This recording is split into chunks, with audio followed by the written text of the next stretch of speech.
This team will interact with all sections of the people in the villages, including SCs, STs, and convince and persuade the upper caste people against the evil of untouchability in various forms and in whatever manner it is being practiced, and also against atrocities against SCs and STs with special reference to the villages concerned. The team lead the SCs and STs into the village temple, provide access to the public water sources, and get the separate glass for SCs system removed from the tea and coffee shops. The team should also tackle any other village level social evils or superstitions like Jogin, Basani system, Banamati, Potiraju, bonded labor, manual scavenger. అంటే మీరు ఇవన్నీ చూస్తే దశ ఎంత భయంకరంగా అంటే మనిషిని మనిషిగా ట్రీట్ చేయలేని పరిస్థితి, మనిషిని యాక్సెప్ట్ చేయలేని పరిస్థితి. అక్కడి నుంచి దశ నేను ఒకటే డిసైడ్ చేసుకున్నాను, ఈ రాష్ట్రంలో ఎట్టి పరిస్థితుల్లో ఇవి ఉండడానికి వీలు లేదని జస్టిస్ పొన్నయ్య గారు ఇచ్చిన రికమెండేషన్ని తీసుకున్న తర్వాత 27 మెమోల్ని జీవోలు ఇష్యూ చేశాం. ఆ ఫస్ట్ జీవో మీరు చూస్తే GOMS నెంబర్ 92 ఆయన ఇచ్చిన report as it is accept చేయడం.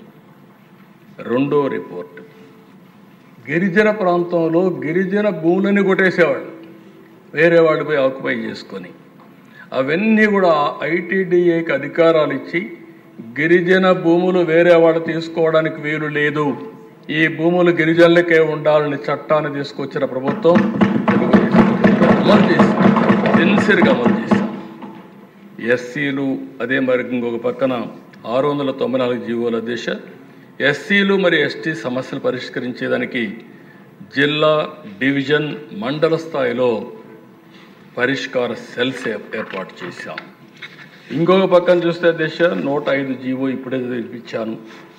దాని మీద అందరు అధికారులు కూడా వారానికి ఒక్కసారి ఒక విలేజ్కి వెళ్ళాలి, SI వెళ్ళాలి, NGOలు పెట్టుకోవాలి, ఆ ఊరంతా కూడా MRO ఉండాలి.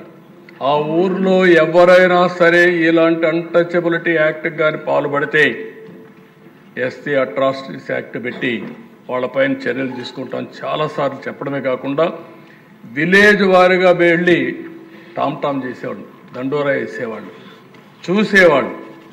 ఎక్కడన్నా కాఫీ షాప్లో, టీ షాప్లో కానీ 2 గ్లాసులు ఉన్నాయా, ఆ సిస్టమ్ ఉందా, ఎవరైనా ఊర్లో బావుల దగ్గరికి నీళ్ళకి వస్తే తీసుకోనికుండా చేస్తున్నారా, దేవాలయాల్లో ఎక్కడన్నా ఇలాంటివి చేస్తున్నారా, ఇలాంటివన్నీ కూడా వెరిఫై చేసి కఠిన చర్యలు తీసుకోవడానికి పెట్టాం. అదే మార్గ దిశ ఎవరైనా సరే SCలకు వ్యతిరేకంగా ఉన్న వివిధ అడ్డంకులు తొలగించడానికి క్యాస్ట్ హిందూస్ ఎవరైనా సరే ముందుకొచ్చి పోరాడితే, ఉద్యమాలు చేస్తే, వాళ్ళకి సహకరిస్తే జిల్లా స్థాయిలో 5 మందికి 10,000 రూపాయలు అప్పట్లోనే అవార్డులు ఇచ్చేవాళ్ళం. రాష్ట్ర స్థాయిలో ఉత్తమ సంస్థలకు 25,000 అవార్డులు ఇచ్చాం. అంటే వీళ్ళ ప్రోత్సహించాం, కలుపుకో రావడానికి ప్రోత్సహించాం. ఇంకొక పక్కన కొన్ని ప్రాంతాల్లో, కొన్ని గ్రామాల్లో అహంభావంతో ఇష్టానుసారం